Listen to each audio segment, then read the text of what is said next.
찬송가 430장 찬송가 430장 찬송하시고 시작하시도록 하겠습니다.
예배를 시작하시도록 하겠습니다.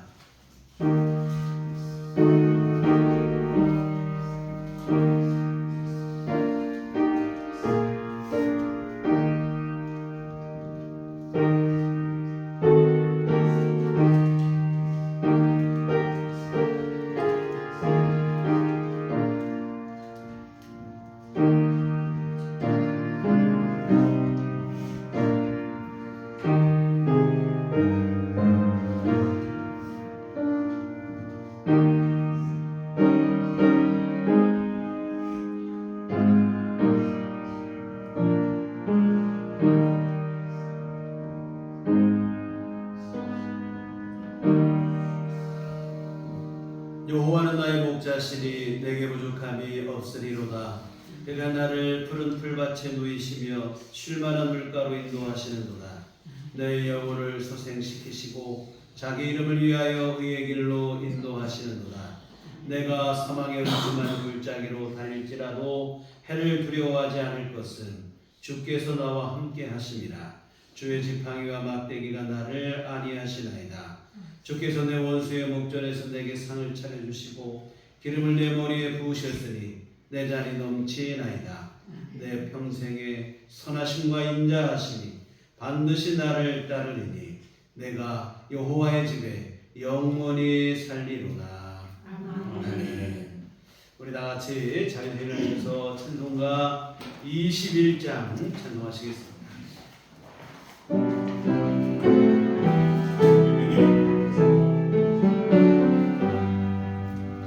나 찬양하여라 전능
전능하사 천지를 만드신 하나님 아버지를 내가 믿사오며 그 외아들 우리 주 예수 그리스도를 믿사오니 이는 성령으로 잉태하사 동정녀 마리아에게 나시고 본디오 빌라도에게 고난을 받으사 십자가에 못 박혀 죽으시고 장사한 지 사흘 만에 죽은 자 가운데서 다시 살아나시며 하늘에 오르사 전능하신 하나님 우편에 앉아 계시다가 저리로서 산 자와 죽은 자를 심판하러 오시리라. 성령을 믿사오며 거룩한 공예와 성도가 서로 통하는 것과 죄를 사하여 주시는 것과 몸이 다시 사는 것과 영원히 사는 것을 믿사옵나이다. 아멘. 성지교독은 137번 3일체 함께 교독하시도록 하겠습니다. 137번입니다. 예수께서 세례를 받으시고 곧 물에서 올라오실새 하늘이 열리고 하나님의 성령이 비둘기같이 내려 자기 위에 임하심을 보시더니 하늘로부터 소리가 있어 말씀하시되 이는 내 사랑하는 아들이요 내 기뻐하는 자라 하시니라. 그러므로 너희는 가서 모든 민족을 제자로 삼아 아버지와 아들과 성령의 이름으로 세례를 베풀고 내가 너희에게 분부한 모든 것을 가르쳐 지키게 하라. 볼지어다 내가 세상 끝날까지 너희와 항상 함께 있으리라 하시니라. 몸이 하나요 성령도 한 분이시니 이와 같이 너희가 부르심의 한 소망 안에서 부르심을 받았느니라. 주도 한 분이시요 믿음도 하나요 세례도 하나요 하나님도 한 분이시니 곧 만유의 아버지시라. 만유 위에 계시고 만유를 통일하시고 만유 가운데 계시도다. 아멘. 성경은 찬송가 5장입니다.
오늘도 이 땅에 오셔서 믿음의 자녀들을 불러주시는 진리의 성령님을 통하여 예수 그리스도를 바라게 하시고 예수 그리스도가 우리의 구원자이심을 고백하게 하심을 감사드립니다.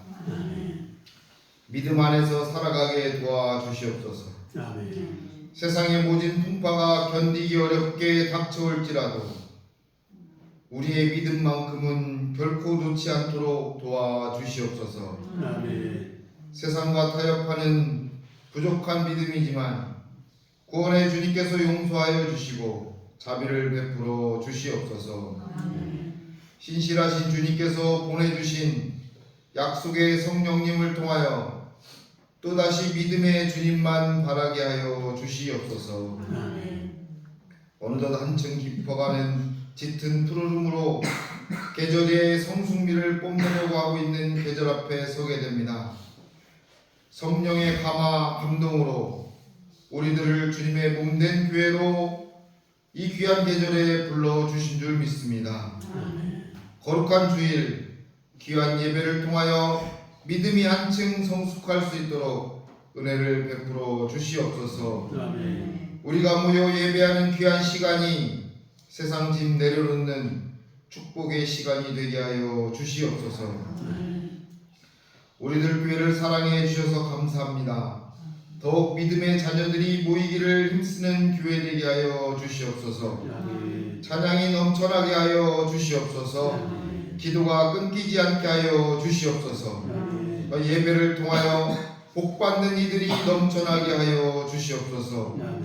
성령님의 도우심이 넘쳐나게 하셔서 예수 그리스도가 우리의 구원자임을 고백하며 복의 자리에 들어가게 하여 주시옵소서.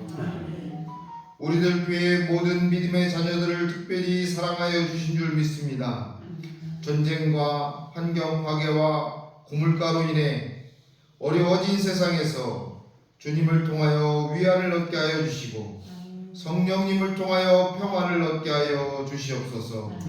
모두가 힘들고 지치지만 주님을 믿는 우리들만은 믿음의 주님으로 인해 평강을 누리게 하여 주시옵소서. 영적으로나 육적으로 또한 물질적으로 많이 힘이 들지만 주님께서 보내주신 성령님을 통하여 믿음이 충만하여지고 연약한 육신도 회복되어지고 막막한 세상 한가운데서도 한 줄기 빛을 주님을 통해 얻게 하여 주시옵소서. 이 예배가 주님의 도우심을 체험하는 귀한 은혜의 시간이 되게 하여 주시옵소서. 이 나라와 백성들도 사랑하여 주실 줄로 믿습니다. 분열이 있는 곳에, 다툼이 있는 곳에 양보와 배려와 기다림의 미덕의 은혜를 베풀어 주시옵소서. 서로 조급해하지 말고 서로를 믿고 이해하는 넓은 마음을 우리 모두에게 심어 주시옵소서. 벌뜯고 상처 주는 말보다는 서로에게 힘과 희망과 격려가 되는 말들로, 거짓과 탐욕의 모습보다는 진실과 양심 있는 행동으로 서로에게 감동을 안겨주는 존재가 되게 하여 주시옵소서. 신령한 예배에 진리의 성령님의 울림이 있는 말씀의 은혜가 넘쳐나게 하여 주시옵소서. 아멘으로 화답하는 성령님의 가르치심이 있게 하시고 세상 속에서 말씀대로 순종하며 살아갈 때 회복과 치유의 복을 허락하여 주시옵소서. 귀한 말씀 주심을 감사드립니다. 이 말씀에 길이 있게 하시고 맡겼던 담들이 하나 둘씩 무너져 내리는 은혜의 시간들이 되도록 한 주간도 보살펴 주시옵소서. 세상 그 어느 곳에 있더라도 외롭지 않게 동행하여 주시며 항상 나의 편에서 성령의 위로와 안식을 주시는 약속의 주님, 신실하신 예수 그리스도의 이름으로 간절히 기도합니다. 아멘.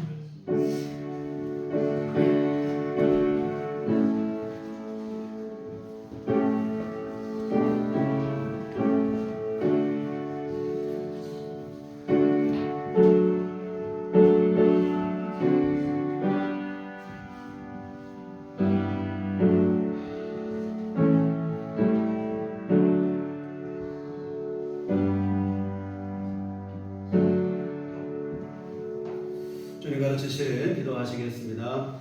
하늘에 계신 우리 아버지여, 이름이 거룩히 여김을 구하시오며 나라의 마옵시며 뜻이 하늘에서 이루어진 같이 땅에서도 이루어지리이다. 오늘날 우리에게 일용할 양식을 주옵시고 우리가 우리에게 죄 지은 자를 사하여 준 것 같이 우리의 죄를 사하여 주옵시고 우리를 시험에 들게 하지 마옵시고 하나님께서 구하옵소서. 내게 나라와 권세와 영광이 아버지께 영원히 싸우나이다. 아멘. 이 시간 누리신 하나님 말씀 신약성경 에베소서 1장 3절부터 14절까지 말씀 보시도록 하겠습니다. 신약성경 에베소서 1장 3절부터 14절까지 말씀 우리 다 같이 큰 목소리로 합독하시도록 하겠습니다. 전능하님과 하나님으로 우리 주 예수 그리스도의 아버지께서 그리스도 안에서 하늘에 속한 모든 시련한 복을 우리에게 주시되 곧 창세전에 그리스도 안에서 우리를 택하사 우리로 사랑 안에서 그 앞에 거룩하고 흠이 없게 하시려고 그 기쁘신 뜻대로 우리를 예정하사 예수 그리스도로 말미암아 자기의 아들들에게 하셨으니 이는 그가 사랑하시는 자 안에서 우리에게 거두시는 바 그의 은혜의 영광을 찬송하게 하려는 것이라. 우리는 그리스도 안에서 그의 은혜의 풍성함을 따라 그의 피로 말미암아 속량 곧 세상을 받았느니라. 이는 그가 모든 지혜와 총명을 우리에게 넘치게 하사 그 뜻의 의미를 우리에게 알리신 것이요 그의 기뻐하심을 따라 그리스도 안에서 때가 찬 경륜을 위하여 예정하신 것이니 하늘에 있는 것이나 땅에 있는 것이 다 그리스도 안에서 우리에게 하여 하시니라. 모든 일을 그의 뜻의 결정대로 하신 이의 계획을 따라 우리가 예정을 이루어 그 안에서 기업이 되었으니 이는 우리가 그리스도 안에서 전부터 바라던 그의 영광의 찬송이 되게 하려 하시라. 그 안에서 너희도 진리의 말씀 곧 너희의 구원의 복음을 듣고 그 안에서 또한 믿어 약속의 성령으로 인치심을 받았으니 이는 우리 기업의 본이 되사 그 얻으신 것을 속량하시고 그의 영광을 찬송하게 하려 하시니라. 아멘. 네, 우리 주님의 종과 평강인 교회 여러분과들 함께 하시기를 기원합니다. 네, 오늘은 이 교회력상으로 보면 삼위일체 주일입니다. 교회는 기원 후 10세기경부터 성령 강림이 주일이 지난 첫 번째 주일을 삼위일체 주일로 지켜왔습니다. 우리 교회는 지금까지 한 번도 삼위일체 주일이 특별하게 지키지 않았는데 오랜만에 우리가 또 삼위일체 하나님에 대한 믿음을 새롭게 하는 마음으로 금년에는 따라온 말씀으로 준비해봤습니다. 근데 사실 삼위일체 교리는 기독교 교리의 어찌 보면 핵심이고 이 정통과 이단을 구분할 때 가장 중요한 시금석이 되는 교리입니다. 이 초기 교회가 맨 먼저 정립한 게 바로 뭐냐면 이 교리예요. 오랜 토론과 논쟁을 통해서 가장 기초가 되는 교리로 삼위일체 교리를 정립을 했습니다. 성부 하나님, 성자 예수님, 성령님은 각각 세 위격을 가지고 있지만 본질은 하나라고 하는 것이 주요 골자로 하고 있는 교리입니다. 세 위격이지만 한 본질이라 이 삼위일체 교리는 어찌 보면 하나님만의 독특한 존재 방식입니다. 근데 참 이해가 어려워요. 셋이면 셋이고 하나면 하나지 어떻게 세 위격인데 한 본질이 될 수 있나? 우리가 아무리 생각을 하고 고민을 해봐도 우리 머리로는 도무지 이해가 되지 않는다는 말입니다. 그런데 성경의 기록을 종합해보면 이 사실을 부인할 수가 없다는 거예요.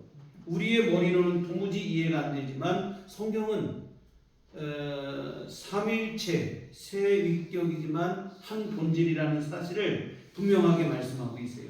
그렇다면 이것은 무슨 뜻이냐면 이것은 우리의 머리로 이해하는 이해의 영역이 아니라 이것은 신앙적 영역이라 이 말입니다. 머리로 이해하는 게 아니라 믿음으로 받아들여야 되는 부분이에요. 머리로 이해하려고 하면 또 어떻게 설명해 보려고 하면 할수록 오히려 이것은 오리무중이 되고 말아버립니다. 그래서 이해 보니까 우리 신학교 교리, 기독교 교리를 묶어놓은 신학 서적에 보니까 이런 얘기가 써 있어요. 이것을 삼위일체 교리죠. 삼위일체 교리를 설명하려고 하면 당신은 정신을 잃을 것이다. 하지만 이것을 부인하려고 하면 당신은 영혼을 잃어버릴 것이다. 이런 얘기를 했어요. 여하튼 뭐냐면 설명은 어렵고 믿음으로 우리가 받아들여야 될 일이라. 그래서 오늘 우리가 삼위일체 주의지만 삼위일체 교리를 제가 이 시간에 논리적으로 설명한다. 이 불가능한 일이 되고요. 다만 오늘은 본문의 말씀을 통해서 성부, 성자, 성령 하나님께서 하신 일들에 대해서 살펴보려고 합니다. 성부, 성자, 성령 하나님께서 각자의 일들을 하셨습니다. 그런데 이 일들은 사실은 알고 보면 한 가지라 이 말이에요. 세 가지 일을 하셨지만 한 가지인데 바로 구원의 역사입니다. 이 각각 다른 일들을 하셨지만 사실은 한 가지, 우리를 죄와 사망에서 구원하신 일을 행하셨는데, 이 성부, 성자, 성령 하나님이 하신 일 또한 삼위일체 교리와 그 맥을 같이 하고 있어요. 각각 다르지만 하나를 하는 것인데요. 그러면 삼위일체 하나님께서 하신 일들을 함께 살펴보도록 하겠습니다. 첫째, 성부 하나님께서 하신 일은 죄인을 택하시고 구원하실 것을 계획하시는 일이었습니다. 오늘 4절을 보시겠습니다. 곧 창세전에 그리스도 안에서 우리를 택하사 우리로 사랑 안에서 그 앞에 거룩하고 흠이 없게 하시려고 하나님께서 우리를 죄와 사망에서 구원하실 것을 창세전부터 계획하셨다는 말씀인데, 이 창세전이라는 말이 참으로 중요합니다. 무엇입니까? 창세전 하면 세상을 창조하기 이전이라 이 말이에요. 하나님께서는 세상을 창조하기 이전부터 구원의 복음을 준비하셨다는 얘기가 되는데, 그렇다면 이것은 무슨 뜻입니까? 하나님께서는 우리를 창조하기 이전부터 우리가 죄짓고 타락할 것을 아셨다는 얘기가 됩니다. 별 문제 없고 별탈 없을 줄 알고 창조해놓고 보니까 기대와 달리 타락해서 그제서야 구원의 복음을 준비한 게 아니라, 하나님께서는 우리가 창조 전부터 우리를 지으시면 죄짓고 타락하고 하나님을 배반할 것을 미리 아셨다 이 말이에요. 그럼에도 불구하고 우리를 창조하셨다고 하는 사실입니다. 여러분 생각해 보세요. 타락하게 될 것을, 죄지을 것을 미리 아셨다면 하나님 편에서 볼 때 최선의 선택은 무엇이겠습니까? 창조를 하지 않는 거예요. 창조해봤자 잘못될 것이 뻔한데 뭐하러 창조합니까? 놀라운 사실은 하나님께서는 그런 것을 아심에도 불구하고 창조를 포기하지 않으셨다고 하는 사실입니다. 우리가 잘못되고 죄짓고 하나님 배반하고 타락할 줄을 알고도 우리를 창조하셨습니다. 그러면 잘못되거나 말거나 그냥 무책임하게 만들어 놓으신 거냐? 하나님은 그것도 아니에요. 또 우리를 창조하심을 포기하지 않는 일 대신에 하나님께서 하신 일이 있어요. 뭐냐면 타락하고 죄짓고 범죄하면 우리를 용서하실 것을 하나님이 준비하신 거예요. 바로 예수님의 십자가 죽으심과 부활입니다. 5절에 보시면 그 기쁘신 뜻대로 우리를 예정하사 예수 그리스도로 말미암아 자기의 아들들이 되게 하셨으니, 이 참 하나님 편에서 보면 이게 완전히 손해나는 일이에요. 도대체 이게 득이 될 게 하나도 없어요. 우리는 뭐 감사하죠. 우리를 구원해 주시고 우리를 용서해 주시니, 우리를 그냥 아예 안 만들고 포기한 게 아니라 우리를 이 땅에 지으신 것도 감사한 일이고 타락했을 때 구원하신 것은 더 감사한 일이죠. 근데 이 모든 것이 우리는 감사하지만 하나님께는 엄청난 희생이 요구되는 일이에요. 독생자 예수님을 십자가에 내놓으셔야 된다 이 말입니다. 제1인 우리를 대신해 죄 없는 예수님께서 십자가에 죽으셔야 돼요. 도무지 이해가 되지 않는 일이라 이 말입니다. 그냥 포기하면 그만이에요. 창조하려던 계획을 포기하고 없던 일로 하면 그만인데, 그럼 뭐 속썩을 일도 없고 예수님께서 십자가에 돌아가실 일도 없고, 근데 하나님은 이 모든 희생을 각오하시고 우리를 지으셨다 이 말입니다. 하지 않으셔도 될 이런 고생을 왜 자처하신 것일까? 여러분 사랑 때문인 줄 믿습니다. 다른 무엇으로도 설명이 안 돼요. 사랑이 아니고는 설명이 안 되는 일입니다. 사랑하는 성도 여러분, 죄인에 불과한 우리를 하나님께서는 창세전부터 사랑하시기로 작정하신 거예요. 죄짓고 타락하여 문제가 될 것을 아시면서도 우리를 사랑하시기로 작정하신 것입니다. 그리고 그 사랑 때문에 눈물을 흘리고 가슴 졸이고 고생할 것을 각오하신 거예요. 이 놀라운 사랑이죠. 도대체 우리가 무엇이라고 전능하신 하나님께서 이런 결정을 하신단 말일까? 사랑받을 만한 뭐 아무것도 우리에게 없어요. 영적 문제아에 불과한 우리인데 우리를 이렇게 사랑하십니다. 복음성가 중에 사랑의 구주를 죽게 했는데 왜 날 사랑하나? 왜 날 사랑하나? 왜 나를 사랑해 주시는지 우리로서 도무지 이해가 안 돼요. 감사한 일인 것은 분명하지만 아무리 생각해봐도 도무지 이해가 되지 않는 일을 하십니다. 사랑받을 만한 게 전혀 없는 영적 문제아에 불과한 우리인데 이런 우리를 왜 사랑하시는지 우리가 생각해도 의문이라 이 말입니다. 찬송가 가사 보세요. 하나님의 은혜로 이 쓸데없는 자 왜 구속하여 주는지 난 알 수 없도다. 이 타락한 인생으로서는 하나님의 이 구원에 하시는 일들이 이해가 안 돼요. 우리는 여러분 손해나는 일을 합니까? 안 하잖아요. 우리는 창세전부터 그런데 하나님은 그 사랑을 시작하셨고 그 사랑을 지금도 계속하고 계시고 하나님의 그 사랑은 천국과 영원까지 이어지게 될 줄 믿습니다. 그래서 죄인을 사랑하시고 그 사랑으로 구원하시는 것 이게 바로 성부 하나님께서 하신 일입니다. 두 번째, 성자 예수님께서 하신 일은 하나님의 이 구원의 계획에 순종하여 십자가에 죽기까지 하신 일입니다. 오늘 7절 보시겠습니다. 우리는 그리스도 안에서 그의 은혜의 풍성함을 따라 그의 피로 말미암아 속량 곧 죄사함을 받았느니라. 영적 문제아에 불과한 우리를 구원하시기 위한 하나님의 구원 계획은 예수님으로 하여금 십자가에서 우리의 죄를 대신해 죽게 하시는 일이었습니다. 참 이거 끔찍한 일 아닙니까? 세상에 이보다 더 부당한 일이 어디 있어요?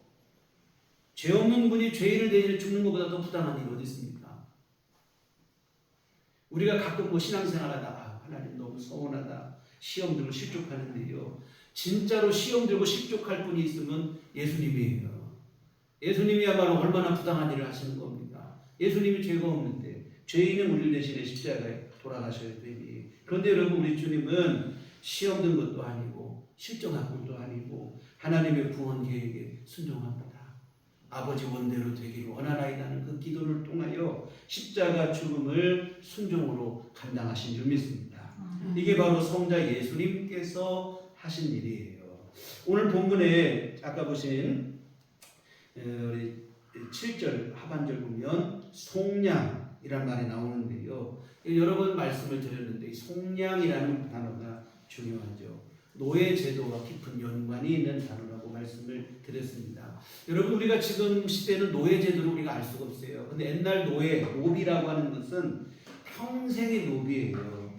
평생 그 사람의 평생 노비가 되는 것을 넘어서 신분이 그 노예 신분이 자손까지 이어져서 대물림돼서 자자손손 영원히 노예의 신분을 벗어날 수가 없는 거예요. 자기 스스로 그 노예의 신분, 노비의 신분을 벗을 방법이 없어요. 단 한 가지 방법이 있는데 좀 가능성이 희박하지만 누군가가 그 사람에게 주인에게 그 사람 몸값, 노비의 몸값을 대신 지불하고 그 사람을 사서 내 노비로 삼는 게 아니라 너 자유롭게 살아라 하고 풀어줄 때 요거밖에는 기회가 없어요. 여하튼 이것을 두고 뭐라고 하냐면 누군가 몸값을 주고 노비를 사서 그를 자유인으로 풀어주는 것을 속량한다고 하는 거예요. 여러분 오늘 우리가 구원받은 게 바로 그 의미라 이 말입니다. 오늘 우리는 마귀의 종이었습니다. 마귀의 종으로 죄와 그 속에 살면서 결국은 죄의 결과인 사망으로 끝날 수밖에 없는 운명 속에 있었습니다. 이 마귀의 노예로 살던 이 운명을 거스를 길이 없어요. 일평생 죄만 짓다가 지옥 가는 길 외에는 달리 길이 없어요. 그런데 이런 우리를 위해서 죄값을 대신 지불하신 분이 계신데 우리 주 예수님이십니다. 예수님께서 우리의 죄를 대신 지시고 십자가에 죽어주시고 예수님이 십자가에 운명하실 때 하신 말씀이 무슨 말씀을 하셨냐면 운명을 하시기 전에 다 이루었다는 말씀을 하셨어요. 다 이루었다는 말은 여러 의미가 있는데 그중 하나가 뭐냐면 다 지불했다는 거예요. 완불했다. 무엇을 완불했겠습니까? 우리의 죄값을 예수님께서 다 지불하셨다는 거예요. 죄값이 뭐예요? 죄로 인해 벌 받을 거잖아요. 죽음의 벌인데 예수님의 십자가 죽음으로 우리 벌을 대신 받으시고 죄값을 다 치르셨다는 거예요. 그리고 우리에게는 뭘 하시냐면 내가 다 지불했으니 너는 내가 용서를 주겠다. 우리를 이제는 더 이상 죄의 종도 아니고 마귀의 종도 아니고 자유인이 되게 하셔서 하나님의 자녀를 삼아 주셨다고 하는 사실입니다. 이와 같은 죄와 사망에서 우리를 속량하신 것, 이것이 바로 성자 예수님께서 하신 일입니다. 참 이거 놀라운 일이죠. 우리야 뭐 감사하죠. 너무나 감사한 일인데 참 엄청난 희생을 하신 거예요. 사실 예수님께서 이 땅에 오심 그 자체부터가 희생입니다. 우리는 뭐 성탄절, 예수님 오신 성탄절 하면 영광스럽고 뭐 거룩하고 고요한 밤 거룩한 밤은 하지만 예수님 편에서 끔찍한 일이에요. 하늘 영광을 뒤로 하시고 이 죄로 관영한 이 땅에 그것도 비천한 육신을 입고 오신다는 게 쉬운 일이냐 이 말이에요. 우리가 여러분 조그만 지저분한 데 가도 얼마나 불편합니까? 근데 예수님은 절대 거룩하시고 선이신 예수님이 이 세상에 그것도 예수님 하나님으로 오신 게 아니고 사람의 몸을 입고 오셨다 이 말이에요. 끔찍한 일이죠. 그나마도 주님은 가장 낮은 자리 마구간 말구에 오셨고 이 땅에 계시는 동안에도 낮고 천하고 연약한 자들과 함께 하셨고 결국에는 세상에서 가장 치욕스러운 죽음 십자가형으로 생을 마감하셨다고 하는 사실입니다. 엄청난 희생이죠. 그런데 우리 예수님은 이 일을 억지로 하신 게 아닙니다. 자원하여 감당하셨다고 하는 사실입니다. 예수님께서 십자가 지실 때 가까웠음을 깨닫고 이런 말씀을 하십니다. 인자가 영광을 얻을 때가 되었노라. 무슨 얘기입니까? 예수님께서 영광을 받으실 때는 다른 게 아니고 십자가 지실 때를 두고 하신 말씀입니다. 우리의 죄를 대신해 십자가에 죽으시면서 주님은 나 억울해서 못하겠다 이렇게 말씀하신 게 아니고 영광이라고 말씀을 하십니다. 내가 너를 위해 죽어줄 목숨이 있어서 영광. 참 이보다 더 큰 사랑이 어디 있습니까?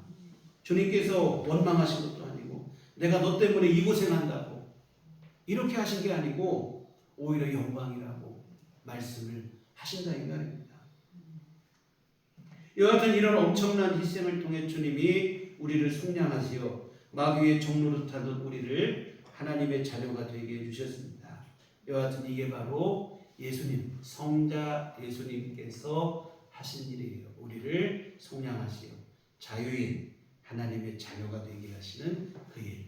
하나님의 구원 계획에 순종하시되 십자가에 죽기까지 순종하신 게 예수님이 하신 일입니다. 세 번째, 성령 하나님께서 하신 일은 무엇인가? 구원의 보증이 되시는 일을 하셨습니다. 13절 보시겠습니다. 그 안에서 너희도 진리의 말씀과 너희의 구원의 복음을 듣고 그 안에서 또한 믿어 약속의 성령으로 인치심을 받았으니 이는 우리 기업의 보증이 되사 그 얻으시는 것을 승량하시고 그의 영광을 찬송하게 하려 하십니다. 여기 보면 우리를 인치시고 보증이 되셨다고 했는데 인친다는 말은 도장 찍었다는 얘기잖아요. 우리가 보증 때 도장 찍잖아요. 무슨 얘기냐면 주님께서 성령께서 우리를 구원받을 자로 택하시고 우리의 구원받은 그 일에 보증이 되어주시겠다 이 말입니다. 오늘 말씀에는 뭐라고 했냐면 우리의 기업의 보증이 되신다. 여기 14절에 보면 이는 우리 기업의 보증이 되사 이렇게 되어 있는데 우리의 기업이 무엇인가? 기업하면 우리는 뭐 대기업, 중소기업 이걸 생각을 하는데 그런 뜻은 아니고요. 기업은 회사를 말하는 게 아니에요. 성경의 기업은 유산을 뜻하는 말입니다. 번역을 좀 이렇게 쉽게 해놓으면 좋았을 텐데 좀 어렵게 해놨어요. 앞에서 보신 것처럼 우리는 예수님의 십자가 대속의 은혜로 하나님의 자녀가 됐어요. 하나님의 자녀가 됐다고 했을 때 우리에게 부여되는 권리가 있어요. 뭐냐면 상속 권리가 있다 이 말입니다. 그래서 뭐냐면 자녀가 됐다는 말은 다른 말로 하면 상속자가 되었다는 얘기라 이 말입니다. 하나님 아버지께서 주시는 유산을 상속받을 자격이 있는 상속자가 됐어요. 그러면 하나님 아버지께서 하나님의 자녀인 우리에게 상속해 주실 약속하신 유산은 무엇일까요? 뭐 강남의 아파트인가 통장인가 그런 건 아니고요. 하나님께서 하나님의 자녀에게 약속하신 가장 귀한 유산은 바로 천국 그리고 그 안에서 누리게 될 영생입니다. 여하튼 하나님께서 우리에게 천국을 유산으로 약속을 하셨는데 이 유산을 상속받는 일에 성령께서 보증이 되시겠다는 것이 이제 오늘 14절 말씀이에요. 그러면 천국을 유산으로 받는 일이 뭐 보증까지 필요한 일일까 싶겠지만 그렇지 않아요. 보증이 반드시 필요합니다. 왜 그런가 하면 우리가 예수 믿고 예수 믿는 즉시 천국으로 확 올라가면 아무 문제가 없는데 그렇지 않다 이 말입니다. 천국을 유산으로 받을 때까지 상당 기간이 있어요. 오늘 여러분이 예수 믿는 시기는 각자 다르겠지만 지금 이전일 거 아니겠어요? 근데 우리 아직 천국에 못 들어갔잖아요. 천국 들어갈 때까지 예수 믿을 때부터 들어갈 때까지 상당한 시간이 있어요. 여하튼 뭐냐면 이때 문제가 되는구나 이 말입니다. 이 기간 동안에 우리의 유산이 잘못될 수가 있다는 거예요. 하나님께서 마음을 변해서 그러실까? 그건 아닙니다. 하나님 유산을 준다 했다가 한 거 보니까 못 주겠는데 이런 건 아니에요. 하나님은 어제나 오늘이나 영원토록 변함이 없는 분인 줄 믿습니다. 앞에서 보신 것처럼 창세전부터 우리를 구원하여 천국을 유산으로 주시고 싶어 하시는 분이 하나님이십니다.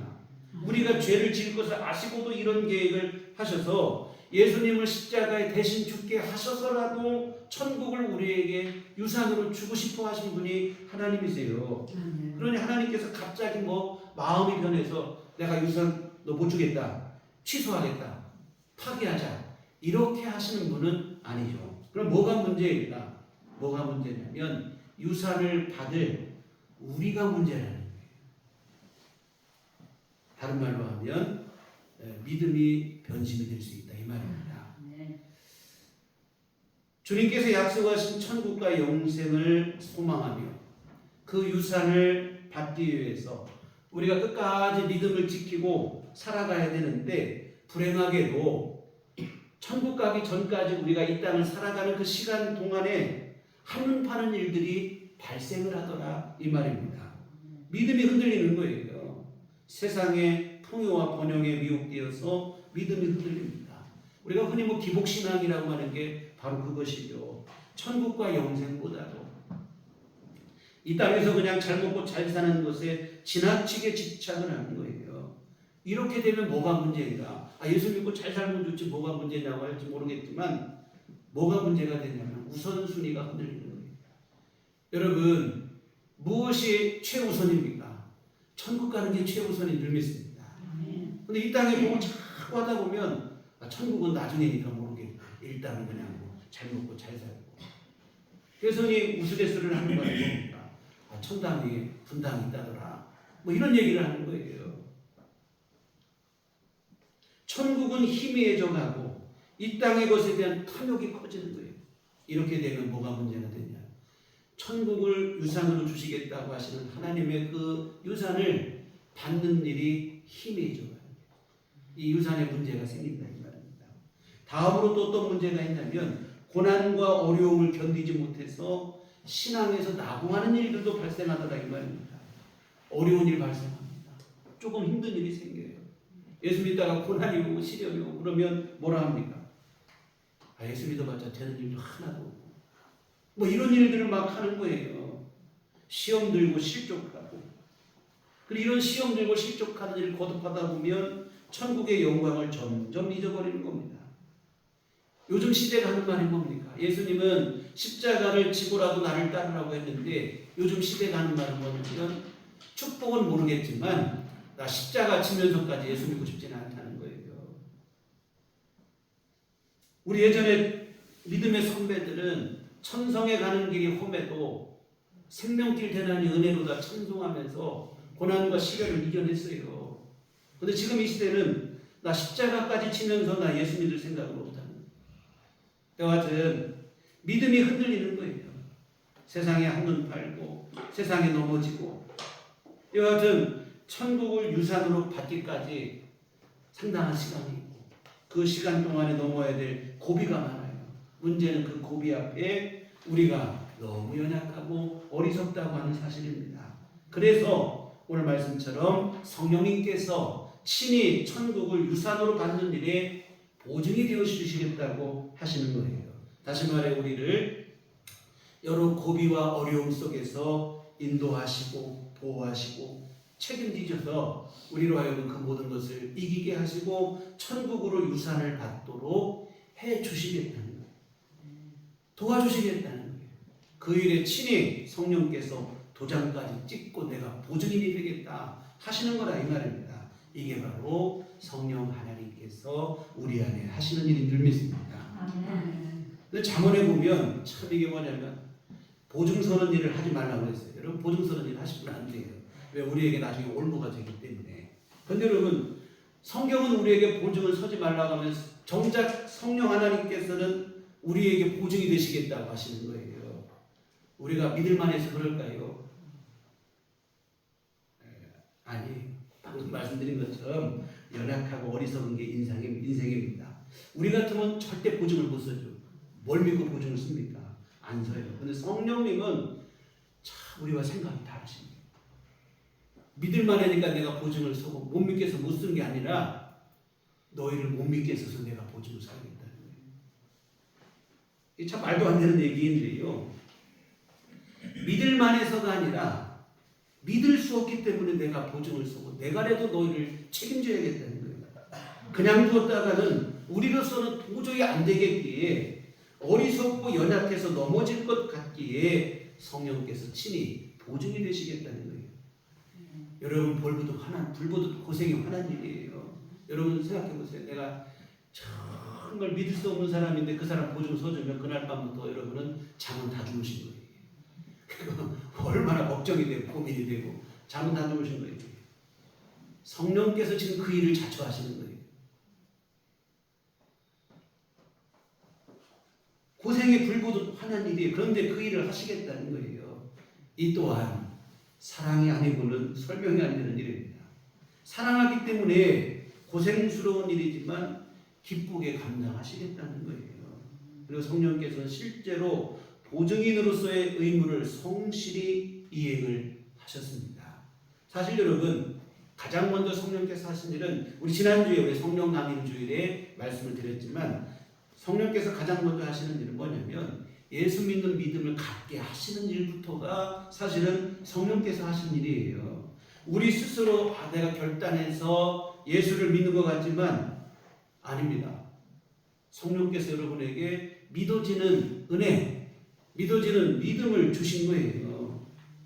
저는 학창시절에 교회에서 우리 교회 목사님이 믿음을 하나님께서 성령께서 선물로 주신다는 거예요. 제가 그때 그 말을 들을 때 난 이해가 잘 안 됐어요. 내가 믿는 거지 어떻게 성령께서 믿음을 선물로 주시는가. 정말 그 어린 시절에는 순수하니 조금이라도 순수해서 잘 믿어져요. 우리가 어린아이들에게 조금 어떻게 성경 가르쳐 그렇게 하면 잘 믿어집니다. 잘 믿고 그래요. 어린 시절은 그래서 내가 믿는 줄 알아요. 근데 여러분 세상을 살다 보면 어디 그러냐 이 말이에요. 믿기가 갈수록 어려워집니다. 세상의 학문이, 세상의 철학과 방법이 우리 마음을 무디어지게 만들어요. 또 세상 살다 보면 세상살이 얼마나 고단합니까? 잘 믿어집니까? 어디 우리 안 믿어져요. 내 눈으로 보기 전에는 아무것도 못 믿어요. 그런데 여러분 놀라운 사실은 예수님이 믿어지는 거예요. 예수님 본 적도 없는데 믿어진다 이 말입니다. 우리가 또 예수님 나 못 믿겠다. 여러분 부인이 됩니까? 부인이 안 되잖아요. 여러분. 이 믿기 어려운데 믿어지고 이 부인이 안 되고 이게 왜 그런가? 성령께서 여러분에게 믿음을 주신 줄 믿습니다. 그래서 성령께서 하시는 일 그 시작은 뭐냐면 우리에게 믿음을 갖게 하시는 일부터 성령께서 시작을 하시고 그리고 이처럼 우리가 예수를 믿는 그 순간부터 성령님은 우리 안에 오시어서 오늘 여러분을 절대로 떠나지 아니하시고 오늘 우리 삶을 인도하신다고 하는 사실입니다. 아멘. 결코 우리를 떠나지 아니하고 언제까지 천국 가는 그때까지 함께 하시고 우리 삶을 책임져 주십니다. 우리가 신앙생활하다가 늘 성령 충만하면 좋겠는데 우리 어떨 때 시험 들고 실족할 때 여러분 있잖아요. 어떤 날은 참 믿음이 그냥 좀 연약해지고 하나님께 괜히 서운한 마음도 들고 실족하기도 하고 시험 들기도 하고. 그들은 그럼에도 불구하고 성령께서 여러분을 떠나지 않습니다. 여러분 성경에 보면 성령을 근심하게 된다 이런 말씀입니다. 성령께서 우리 안에 근심하실 수 있어요. 성령이 탄식함으로 우리를 대신에 기도하신다는 말씀도 있어요. 뭐냐면 성령께서 우리 안에서 근심하기도 하고 탄식하기도 하신다는 말씀인데, 그런데 여러분 성령께서 우리를 떠나신다는 말씀은 없어요. 우리가 하도 속을 속여가지고 성령께서 우리 안에 근심도 하고 탄식도 하실망정 우리를 포기하고 떠나지는 않으시겠다 이 말씀입니다. 왜? 보증이 되셨기 때문에. 보증은 뭡니까? 끝까지 책임지는 게 보증 아니겠습니까? 여하튼 성령 하나님께서 탄식하고 근심하실 망정 우리를 떠나지 아니하시고 오늘 저와 여러분으로 하여금 예수 믿는 하나님의 자녀로 하여금 하나님이 주신 유산 천국과 영생을 반드시 받을 때까지 보증이 되시고 책임져 주시는 일, 이게 바로 성령 하나님께서 하신 일입니다. 사랑하는 성도 여러분, 오늘 우리는 지금 성부, 성자, 성령 삼위일체 하나님께서 하신 일들을 살펴봤어요. 각각 다른 일을 하셨는데 사실은 이 모든 일들은 한 가지를 목적으로 하고 있더라 이 말입니다. 우리를 죄와 사망에서 구원하여 천국 백성이 되게 하는 그 일이 바로 그것입니다. 성부 하나님께서는 이 일을 창세전부터 계획을 하셨고, 성자 예수님께서는 때가 참에 이 땅에 오셔서 십자가에 죽기까지 순종을 하셨습니다. 성령 하나님께서는 천국에 들어갈 때까지 우리를 내주 동행하시며 책임지시겠다고 하십니다. 성부, 성자, 성령 삼위일체 하나님께서 우리를 구원하시는 그 일을 위해서 역사하시는 거예요. 도대체 우리가 무엇이라고 이런 사랑을 받을까? 감히 이런 사랑과 은혜를 그냥 받아도 되나 싶을 정도의 엄청난 사랑을 우리가 받고 있는 것인데요. 정말 여러분 이보다 더 귀한 복이 없는 줄 믿습니다. 성부, 성자, 성령 삼위일체 하나님께서 우리에게 베풀어 주신 이 사랑과 은혜가 우리가 이 땅에서 받을 수 있는 최고의 복입니다. 3절 보시겠습니다. 찬송하리로다. 하나님 곧 우리 주 예수 그리스도의 아버지께서 그리스도 안에서 하늘에 속한 모든 신령한 복을 우리에게 주시되. 읽겠습니다. 이거 보면 하늘에 속한 신령한 복이라고 그랬어요. 흔히 우리는 예수 믿고 복 받자. 저희 어린 시절에는 진짜 예수 믿고 복 받으세요. 저도 한번 그렇게 했어요. 그때 예수 믿고 복 받자 할 때 흔히 염두에 둔 게 뭐였냐면 성공하고 출세하고 부귀를 누리고 영화를 누리고 이것을 염두에 두고 그런 얘기를 했어요. 사실은 여러분 예수 믿는 순간 우리는 여러분 세상 그 무엇보다 가장 귀한 복을 이미 다 받으셨음을 믿으시기를 부탁을 드립니다. 죄가 안 받고 하나님의 자녀가 됐어요. 천국 유산을 받을 상속자가 되셨다고 하는 사실입니다. 이것이 바로 하늘에 속한 신령한 복이고 이 복이 세상 그 어떤 복보다 귀한 복이라고 하는 사실입니다. 이보다 더 이상나는 복이 없어요. 바울사도는 이 하늘에 속한 신령한 이 복을 생각하니까 지금 에베소서는 바울사도께서 로마의 감옥에서 쓴 편지입니다. 감옥에 있어요. 감옥에 있는 사람이 감옥 밖에 있는 성도들에게 편지를 보냈는데 그 시작이 뭐라고 되어 있습니까? 죽게 생겼다. 이게 아니에요. 오늘 3절 뭐라고 시작합니까? 찬송하리로다 시작을 합니다. 내가 지금 예수님 전하다가 감옥에 들어오고 이런 핍박과 박해를 받지만 내가 예수님 안에서 하늘에 속한 신령한 복을 받은 걸 생각하니까 이런 중에도 나는 감사다, 찬송하다, 하나님께 찬송을 돌리고 있는 겁니다. 여러분 초대교회 성도들도 마찬가지였어요. 핍박과 박해 중에도 감사와 찬송으로 신앙을 지켜나갔습니다. 선교자들은 더 말할 것도 없어요. 죽음 앞에서도 감사와 찬송이 변함이 없었습니다. 정말 여러분 삼위일체 하나님께서 우리에게 이와 같은 하늘에 속한 신령한 복을 주신 것은 우리로 하여금 그 은혜를 받아 누리고 뿐만 아니라 하나님께 찬송을 감사를 드리게 하기 위함이에요. 오늘 6절 하반절에 보시면 그의 은혜의 영광을 찬송하게 하려는 것이다. 오늘 14절 맨 끝에 하반절에도 보면 그의 영광을 찬송하게 하려 하십니다. 하나님께서 주신 복을 감사하고 찬송하라는 거예요. 사랑하는 성도 여러분, 홀로 영광스럽고 충만하시고 거룩하신 삼위일체 하나님이십니다. 이런 하나님께서 인생을 사랑하셨습니다. 언제부터? 창조하시기 전부터, 창세전부터 사랑하셨습니다. 어떻게 사랑하십니까? 십자가에 죽기까지 사랑을 하셨습니다. 지금도 성령께서는 근심하시고 탄식하실 망정 우리에 대한 사랑을 결코 내려놓지 않고 계십니다. 그 사랑을 우리가 살아가고 있어요. 그 사랑을 입고 우리가 지금 살아가고 있습니다. 이런 사랑을 입은 우리가 할 수 있는 유일한 것은 뭐냐면 감사와 찬송뿐임을 믿습니다. 성부, 성자, 성령 하나님의 뜻하신 사랑하심을 늘 감사하시고 찬송하시기를 부탁을 드립니다. 우리 아울러 또 하나 말씀드리면, 오늘 저와 여러분, 오늘 우리 각 사람 한 사람 우리 자신이 얼마나 소중한 존재인지를 잊지 않으셨으면 좋겠습니다.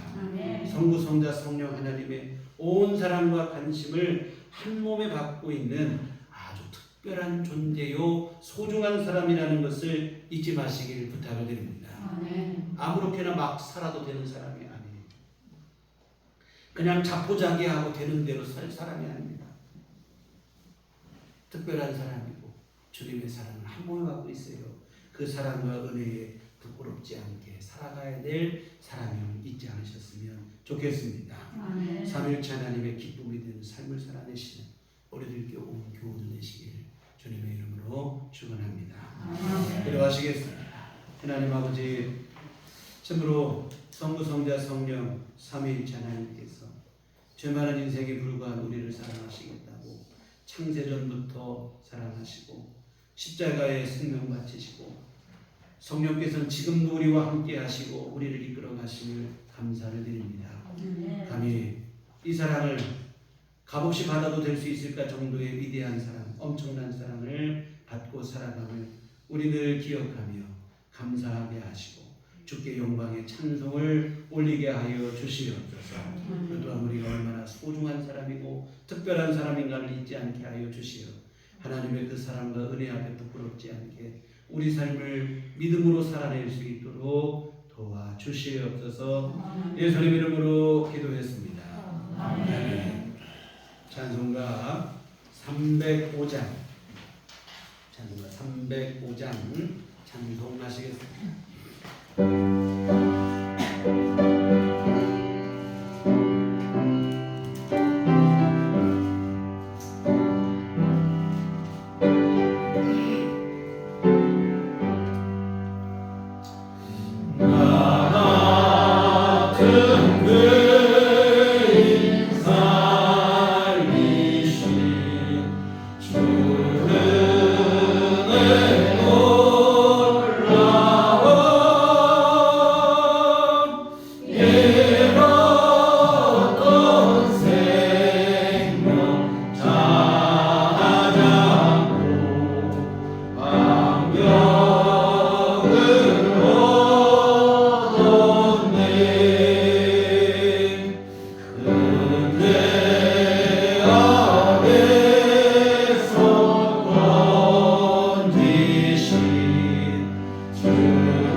거룩하신 아버지, 귀하시는 종과 크신 사랑을 감사를 드립니다.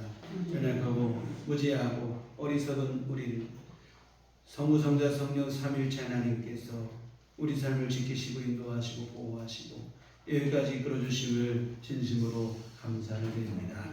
은혜를 감사하며 주님 앞에 이 헌금을 드립니다. 아버지 하나님 기뻐 받아 주시옵소서. 하나님의 귀하신 뜻을 이루게 복을 내려 주시옵소서. 아버지 하나님 정성껏 헌금을 드리고 몸과 마음과 시간을 바쳐 주님을 예배하고 주께 영광을 돌린 모든 심령들을 주님 기뻐 받으시며 한량없는 은혜를 베풀어 주시되 삼위일체 하나님의 베푸시는 사랑과 은총의 귀한 주인공이 될 수 있도록 도와주시옵소서. 날마다 도우시는 은혜 속에 거하게 하시고 이제 성령 충만한 삶을 통하여 우리 하나님과 아름다운 동행을 이루는 우리의 신앙생활이 되게 하여 주시옵소서. 이 신앙의 동행 끝에 주님께서 약속하신 천국을 유업으로 다 받아 누리는 우리들 온 교우들 낼 수 있도록 주여 은총을 내려 주시옵소서. 아버지 하나님 또한 우리 땅에 살아가는 동안에도 하나님 우리 삶 속에 주여 때마다 일마다 은혜를 베풀어 주시옵소서. 날마다 건강 내리시고 새 힘을 허락하여 주시어서 우리 이 땅에서의 생활과 활동에 불편함이 없도록 주여 도와 주시옵소서. 아버지 하나님 질병의 문제로 또 여러 가지 아픔과 고통의 문제로 주님 앞에 은혜를 구하며 기도하는 성도들이 있습니다. 주님이 시간 친히 안수하여 주시옵소서. 우리 주님께서 우리 연약함과 질병을 대신 짊어지셨다 했사오니 주의 십자가 구속의 은혜를 의지하여 주 앞에 아버지 하나님이 주시는 신유의 은혜를 구하고 있사오니 주여 아버지 우리 모든 죄를 우리 모두의 질병을 주께서 치료하여 주시옵시고 우리에게 건강을 허락하여 주시옵소서.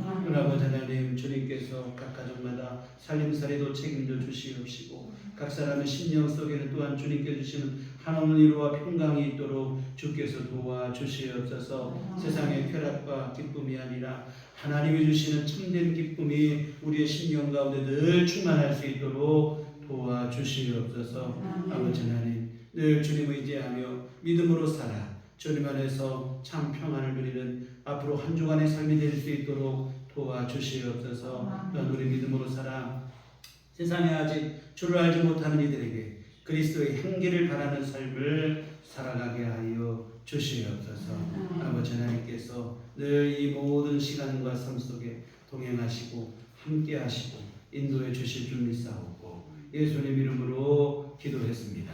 아멘. 네, 교회 소식 시간입니다. 우리 서로 인사할 때 주님만 바라봅시다.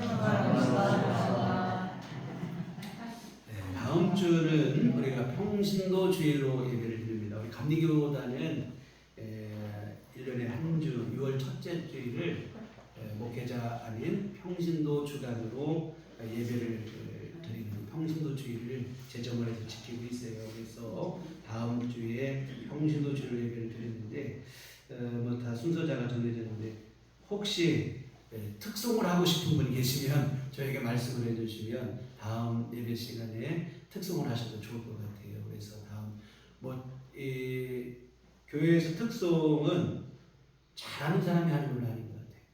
은혜롭게 하시는 분. 보면 서울에 있는 큰 교회들은 솔리스트 성악가 돈을 주고 사서 막 특송을 한다고 하는데 저는 그게 큰 의미가 있을까 싶어요. 그러다 보니까 성악가들이 서울에 있는 교회들을 막 짬내서 하루에 몇 군데 돌아다니느라고 정신이 없다는 거예요. 여러분 그것이 은혜로운 찬송이 아니고 여러분 찬송을 못하셔도 은혜롭게 찬송하면 됩니다. 특송하실 분이 있으시면 예배 끝나고 저한테 말씀해 주셔서 다음 주 특송을 함께 하나님께 영광을 돌리셨으면 좋겠습니다. 다음 주는 또 선교헌금을 드리는 주일이기도 하고 또 우리가 매월 첫 주 오후 예배를 드리는 주일입니다. 다음 주는 평신도 주일 선교헌금 드리고 또 오후 예배도 함께 이렇게 모이도록 하겠습니다. 교회 밖의 집회와 성경문 참여를 금하고 교회 중심으로도 건강한 신앙생활을 함께 이어가시기를 부탁을 드립니다. 우리 다 같이 이 시간 자리에 일어나셔서 서로를 축복하시며 평안을 너에게 주노라 우리 함께 찬양하시도록 하겠습니다.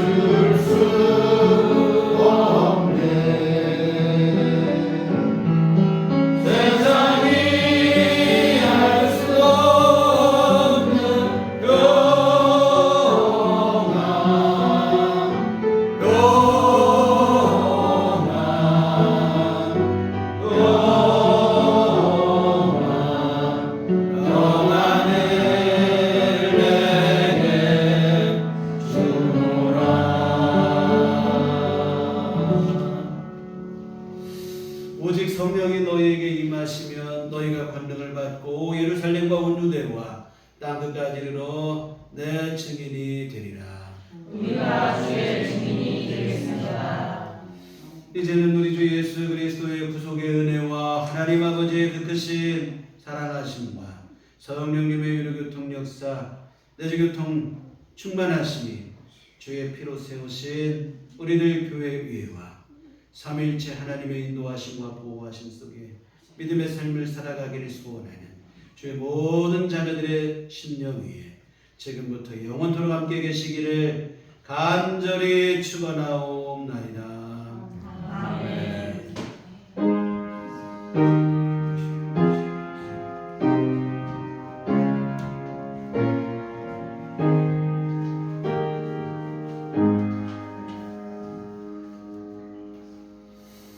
감사합니다. 이상으로 우리 나이를 마치도록 하겠습니다.